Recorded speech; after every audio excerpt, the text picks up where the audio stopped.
झुकी झुकी नजरें हैं, सर उठा नहीं सकते किसी के सामने, लेकिन पाकिस्तान में स्ट्रॉन्ग मैन बने हुए हैं। ये वीडियो है पाकिस्तान की इंटरनेशनल बेइज्जती में जुड़ा हुआ एक नया चैप्टर।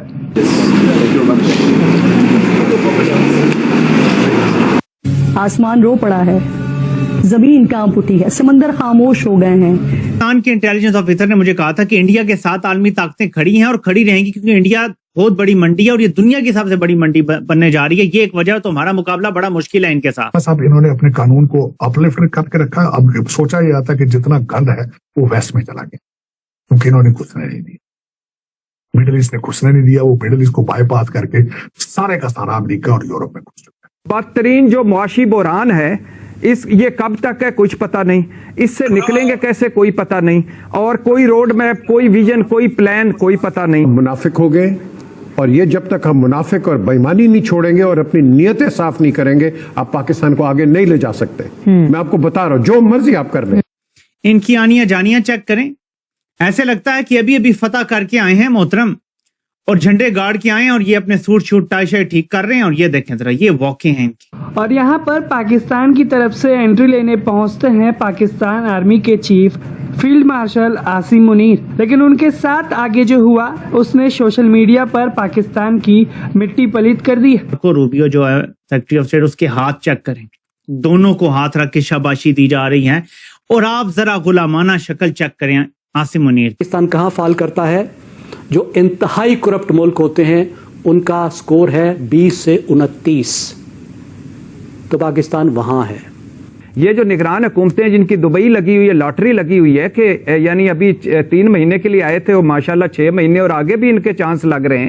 हम लाते हैं टॉक शोज और अनलिमिटेड एंटरटेनमेंट सिर्फ यूट्यूब पर। अगर आपने अभी तक हमारा चैनल सब्सक्राइब नहीं किया तो अभी सब्सक्राइब करें और बेल आइकॉन को क्लिक करके हमारी लेटेस्ट वीडियोस के बारे में अपडेट जानें। दरअसल इस वीडियो में देखा जा सकता है कि मुनीर कॉन्फ्रेंस वेन्यू पर पहुंचते हैं और वहां जैसे ही एंट्री के लिए आगे बढ़ते हैं, तभी सिक्योरिटी में खड़ी महिला गार्ड हाथ आगे बढ़ाकर उन्हें रोक देती है। उनसे पूछती है, आपकी आईडी कहाँ है? कृपया अपनी आईडी कार्ड को दिखाएं। उसने अपने शब्दों में पूछा, आर यू द जनरल, यानी क्या आप जनरल हैं? और इस सवाल के जवाब में फील्ड मार्शल आसिम मुनीर जवाब देते हैं, यस। आप ये सोचिए, फील्ड मार्शल होते हुए भी आसिम मुनीर खुद को जनरल बता रहे हैं। सोशल मीडिया पर यह वीडियो काफी तेजी से वायरल हो रहा है, जहां इस वीडियो को देखकर लोग कह रहे हैं कि जिन्हें अपने देश में लोग पावर सेंटर मानते हैं, उन्हें विदेश में कोई पहचानता तक नहीं है। कुछ यूजर्स तो तंज कसते हुए यहाँ तक लिख रहे हैं कि मुनीर को खुद ही बताना पड़ रहा है कि वो जनरल है।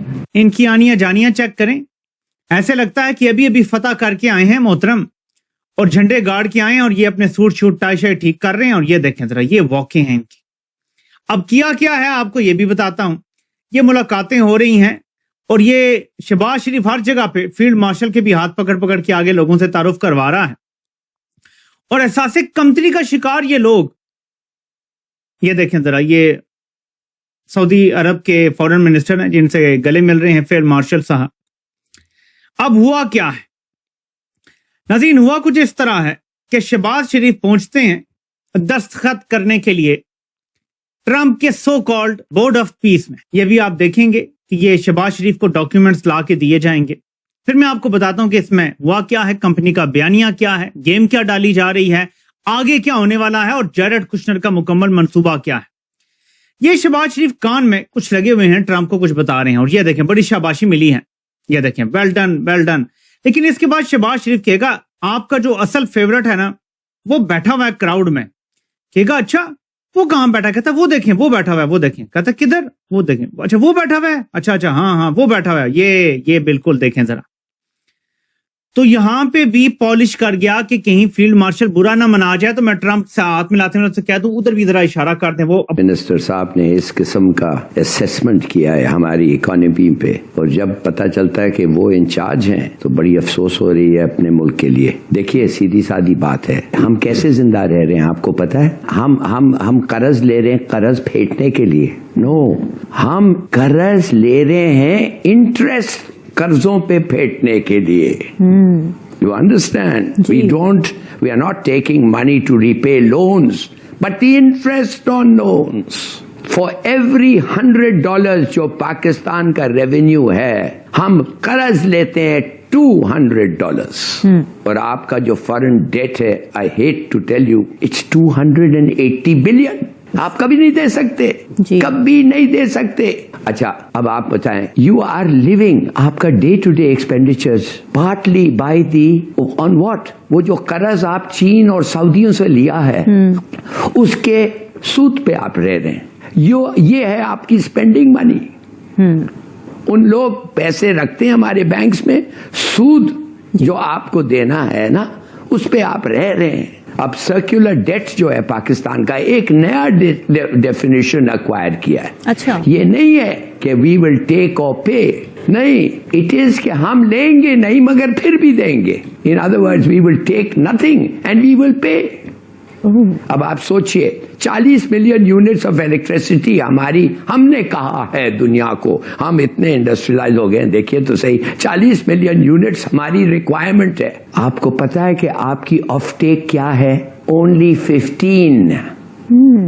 और बाकी जो है 25, उसके लिए आपको पैसे देने पड़ते हैं, इसलिए कि आपने कहा था हम इतना लेंगे, तो वो प्रोड्यूस कर रहे हैं, मगर एक्चुअली आप उठा नहीं सकते।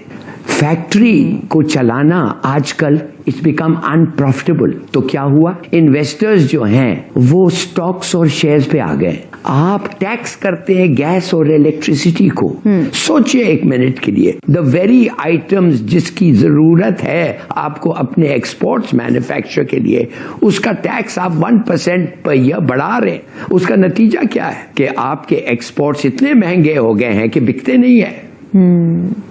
और हमारे इलेक्ट्रिसिटी चार्ज है जो ये गरीबों को देना पड़ता है, and 50% of this country is below the poverty line. 50 not 40, 50। उनको हाईएस्ट रेट्स ऑफ चार्जेस दुनिया के जो हैं, among the highest rates Pakistan में है।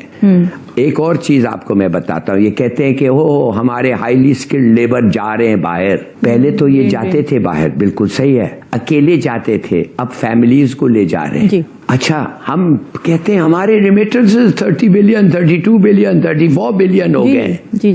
आपको मैं एक चीज बताता हूँ, एक ना एक दिन ये भी इन्वेस्टिगेट होगा कि एवरेज वैल्यू ईच रेमिटेंस का क्या है, थोड़ा उसको तो लगाएं। और जब आप वो लगाते हैं, मुझे कहा गया है कि लगता ऐसा है कि ये ब्लैक पैसे हैं जो अंदर से बाहर जाते हैं और फिर वो वापस आते हैं। तो it is not that you are getting real inheritance, real earnings remitted by export। तो देखिए अब क्या करें, जब ग्रोथ 3% है आपका, 2.83, चलिए 3 रखते हैं, पॉपुलेशन ग्रोथ क्या है आपका 2%, 2.2%, तो आपकी इकोनॉमी बढ़ नहीं रही है, इट इज श्रिंकिंग। और what about your tax base? भाई हम लोग गवर्नमेंट सर्वेंट्स को तो टैक्स देना पड़ता है ना, तनख्वाह के पहले टैक्स देते हैं हम, चलिए ठीक है, मगर आपका अगर बेस नहीं एक्सपैंड करते हैं तो उसका क्या मतलब होता है? देखिए, हमसे ज्यादा टैक्स लेते। Now if you keep taxing the same base, if you don't increase the base, तो वो क्या करते हैं? They turn to corruption. काफी नहीं होते हैं उनके पास पैसे। ठीक है। एजुकेशन, आपको मैं बताऊं, आपको education and health third rate. किस किस्म के स्टूडेंट्स आपके एजुकेशन से। तो आपको ये वीडियो कैसा लगा कमेंट बॉक्स में जरूर लिखिए, इस वीडियो को लाइक कीजिए, शेयर कीजिए, सब्सक्राइब करना ना भूलिए आपके चैनल EFC.Z को। तो मिलते हैं अगली वीडियो में। जय हिंद।